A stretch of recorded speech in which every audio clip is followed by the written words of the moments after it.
এই চ্যাপ্টারে আমি ক্যামেরা নিয়ে আলোচনা করব এবং কিভাবে ক্যামেরা সেট করতে হয় তা দেখাবো। 3D স্টুডিও ম্যাক্সের ক্ষেত্রে এটা খুবই গুরুত্বপূর্ণ একটি বিষয়।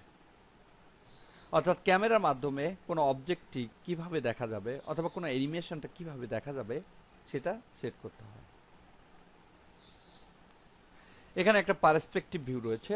এই পার্সপেক্টিভ ভিউতে ক্যামেরা সেট না করা ভালো, কারণ এখানে ক্যামেরা সেট করে রেন্ডারিং করলে তা ভালো প্র্যাকটিস হয় না, কারণ অনেক সময় এর পজিশনটা ঠিকমতো থাকে না।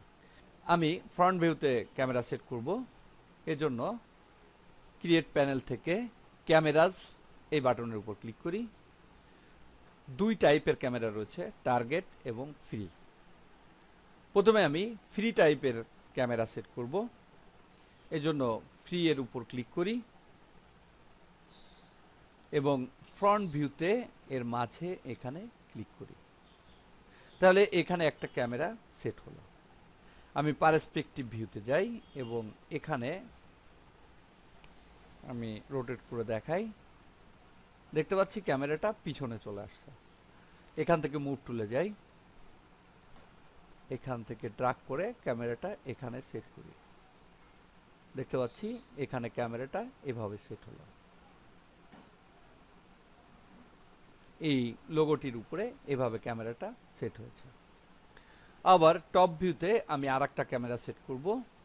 এখানে ক্লিক করি, এখানে ক্লিক করি। দেখতে পাচ্ছি এখানে আরেকটা ক্যামেরা সেট হয়েছে। পার্সপেক্টিভ ভিউতে যাই,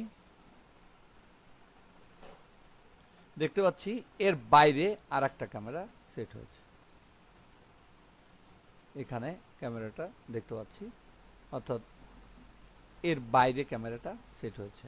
আমি এটাকে রোটেট করতে পারি, রোটেট করি। দেখতে পাচ্ছি ক্যামেরাটা এদিকে সেট হয়েছে। এভাবে বিভিন্ন পাশে ক্যামেরা সেট করা যাবে, যেখান থেকে কোনো অবজেক্ট বা অ্যানিমেশনকে ক্যামেরা লেন্সের মাধ্যমে দেখা যাবে। এখান থেকে এটা ডিলিট করে দেই, কিবোর্ড থেকে ডিলিট কিটা প্রেস করি, এটা মুছে গেল। এবার এটাকে ড্র্যাগ করি, এখান থেকে ক্যামেরাটা নির্বাচন করি। দেখতে পাচ্ছি এখানে ক্যামেরাটা এই অবস্থায় থাকলো। এভাবে কোনো অবজেক্টের উপরে ফ্রি টাইপের ক্যামেরা সেট করতে হয়।